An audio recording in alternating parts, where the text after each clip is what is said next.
Imagine being caught in a downpour, but instead of water, it's fish. If that sounds like something out of a fantasy novel or maybe a bizarre dream, think again. This incredible phenomenon known as raining fish has been witnessed by people all over the world from India to Japan to Australia.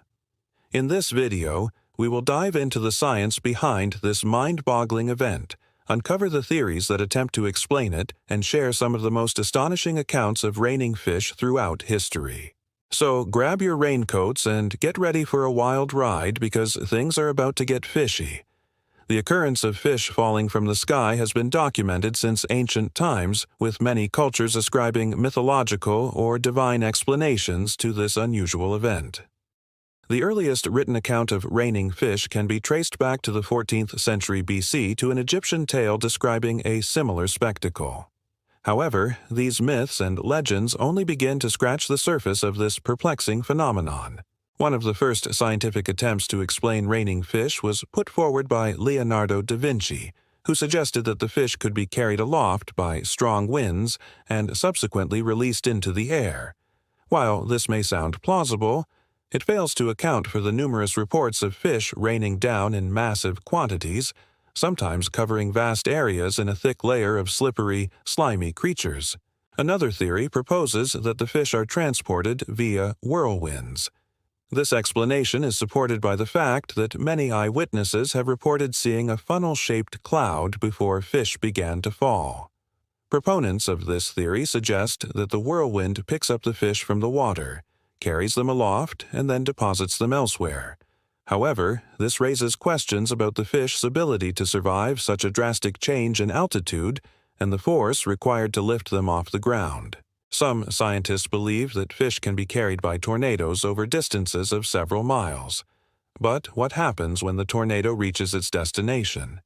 Does it release the fish gently, perhaps even creating a sort of watery parachute to ensure their safe descent? Or does it simply drop them like a bucket of water from a height of several hundred feet? Would they not be dashed to pieces upon impact with the ground? Some people have witnessed entire schools of fish raining down from the sky. It seems unlikely that whirlwinds would preserve such formations during their journeys. Nevertheless, this theory remains a popular explanation for the phenomenon of raining fish. Let us now consider another intriguing hypothesis. Could the fish be deliberately dropped by birds? Certain species of birds, such as herons, egrets, and kingfishers, are known to catch fish, and some have specialized adaptations for doing so. Their sharp beaks and talons make them skilled hunters, capable of snatching slippery prey from the water and carrying it back to their nests. If birds are able to catch and carry fish, it stands to reason that they could also drop them. But why would they do so? Perhaps they are trying to feed their young but have chosen an unconventional method of delivering their offering. Or maybe they are simply playing with their food before eating it. It's hard to say for sure. However, this theory has its limitations.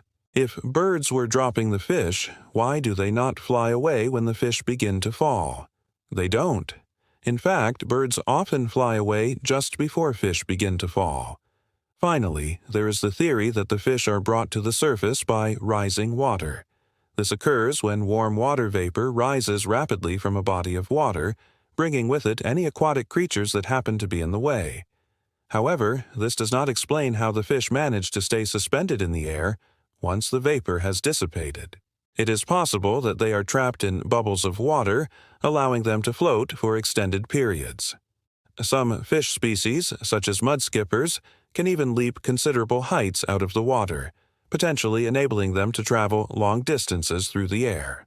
While this theory offers a potential solution for how the fish remain airborne, it does not explain why they fall from the sky in the first place. The truth is that we still don't know exactly how fish end up suspended in the sky, or how they eventually return to Earth. The phenomenon remains an enigma, and many scientists are hesitant to speculate further without more evidence. We're curious to hear your thoughts. Do you have any other theories about how fish end up raining down from the sky? Share your ideas in the comments below. Now let's explore some reported cases of raining fish to see if there is anything else we can learn from them. One of the most famous accounts of raining fish comes from the English town of Louth in 1813. According to the report published in the Stamford Mercury newspaper, thousands of small fish fell from the sky, covering the ground to a depth of several inches. The fish were described as being of different kinds, including perch, eels, and minnows, and they were alive when they hit the ground, but soon died from exhaustion. Eyewitnesses were astounded by the sight, which reportedly lasted about 20 minutes. Another remarkable case occurred in 1906 in the Indian state of Assam, where residents witnessed a torrential downpour of fish during a storm. The fish were said to be carp, and they rained down in such large numbers that they clogged the drains and canals, causing widespread damage. The event caused a stir among the local population who were struggling to understand how so many fish could have been lifted into the air and carried for long distances. More recently, in July of 2004, a video surfaced showing thousands of sardines raining down from the sky over Nagasaki City in Japan. The fish were seen falling in a thick swarm over an area of approximately 200 square kilometers. Local authorities were baffled by the sudden appearance of the sardines, but some speculated that the fish had been swept up in a strong windstorm and deposited elsewhere. While each of these cases is unique, and there is no single explanation that fits all, they all share one common thread: the sudden and unexpected appearance of a large number of fish in a place where they do not belong. These incredible occurrences remind us that the natural world is full of mysteries, and that even the most commonplace events can turn out to be anything but ordinary. As we continue to explore the phenomenon of raining fish, we must keep in mind that our understanding of the natural world is constantly evolving. What may seem like a fantastical and unbelievable occurrence today could become a well-documented scientific fact tomorrow. The more we learn about the world around us, the more we realize just how much there is left to discover. We hope we've made you as curious as we are about the mysteries of the natural world. If you enjoyed this video, we invite you to subscribe and join us on our journey to uncover the secrets of the universe. With every new video, we bring you closer to the wonders that lie beyond our planet and help you understand the complex phenomena that occur right here on Earth. Don't miss out on future videos. Stay tuned and be amazed. Here is another video from us you might enjoy. As we wrap up our exploration of the fascinating phenomenon of raining fish, we want to leave you with one final thought. The world is full of wonders, and sometimes those wonders come in the most unexpected forms. Who knows, maybe you'll be the one to witness a fish falling from the sky. When that happens, we encourage you to embrace the curiosity and wonder that these incredible occurrences evoke in all of us.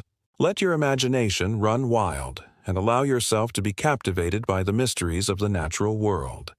After all, it is in our curiosity and wonder that we find the inspiration to explore, discover, and learn. So keep your eyes open, your mind curious, and your heart filled with wonder. You never know what amazing and surprising wonders the world has in store for you.